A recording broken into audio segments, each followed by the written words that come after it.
यंदाच्या लोकसभा निवडणुकीसाठी मुद्दाच नसल्याचे मत मांडत ठाणे जिल्ह्यात मोठ्या प्रमाणात येणाऱ्या परप्रांतीयांच्या लोंढ्यांचा मुद्दा महाराष्ट्र नवनिर्माण सेनेचे अध्यक्ष राज ठाकरे यांनी रविवारी कळवा येथील सभेत बोलताना मांडला। खासदार झाल्यावर हे प्रश्न संसदेत मांडा आणि लोंढे आवरा असा सल्लाही त्यांनी डॉक्टर श्रीकांत शिंदे आणि नरेश म्हस्के या दोन्ही महायुतीच्या उमेदवारांना दिला। ठाणे लोकसभा मतदारसंघातील शिंदेच्या शिवसेनेचे उमेदवार नरेश म्हस्के आणि कल्याण लोकसभा मतदारसंघातील शिंदेच्या शिवसेनेचे उमेदवार डॉक्टर श्रीकांत शिंदे यांच्या प्रचारासाठी मनसे अध्यक्ष राज ठाकरे यांनी रविवारी कळवा येथे जाहीर सभा घेतली। आतापर्यंत आणीबाणी, बोफर्स कांदा, बाबरी मस्जिद, विदेशी महिला, शायनिंग इंडिया अशा मुद्द्यांवर लोकसभेच्या निवडणुका झाल्या। 2014 आणि 2019 मध्ये मोदी आणि पुलवामा मुद्द्यांवर निवडणुका पार पडल्या। यंदा निवडणुकीत मुद्दाच नसल्यामुळे आई बहिणींचा उद्धार केला जात असल्याचे मत राज ठाकरे यांनी व्यक्त केले।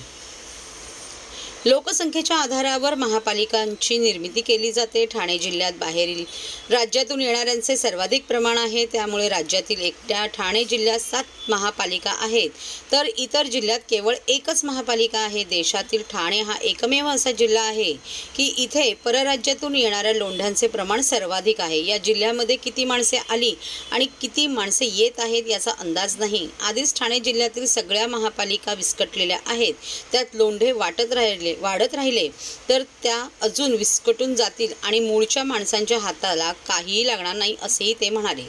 जिल्ह्यांमध्ये लोंढा येण्याचे प्रमाण वाढतच राहिले तर कितीही निधी आणून काम केले तरी ते पुरेसे पडणार नाही।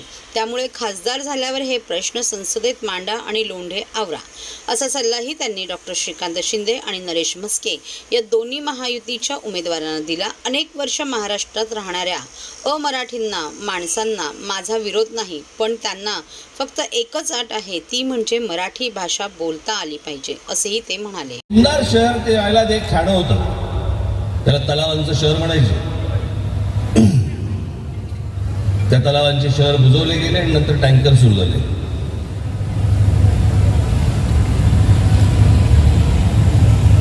आपलं पुणा काय, मुंबई काय, ठाणा काय, आता म्हणजे मी असं काय फार लांब म्हणत नाहीये,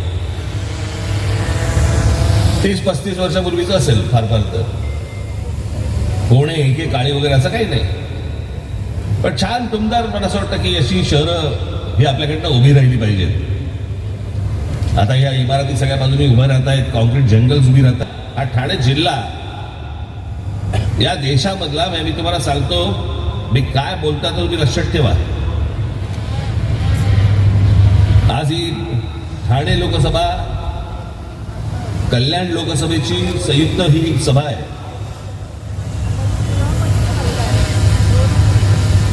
मी गेले अनेक वर्ष सांगतोय की आज या देशामधनं वेगवेगळ्या राज्यांमधनं जी लोक येत आहेत महाराष्ट्रामध्ये,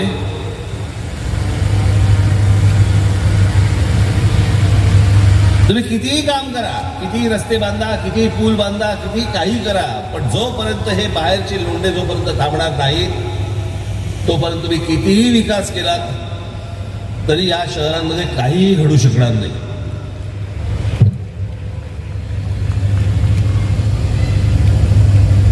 आज खासदार श्रीकांत शिंदे असतील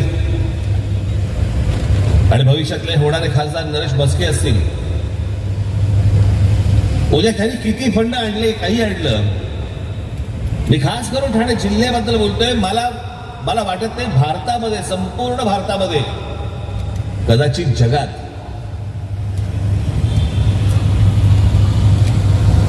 ठाणे जिल्ह्यासारखं हे जे सगळे बाहेरून जे लोक येत आहेत यांचं सर्वात जास्त येण्याचं प्रमाण हे ठाणे जिल्ह्यात आहे।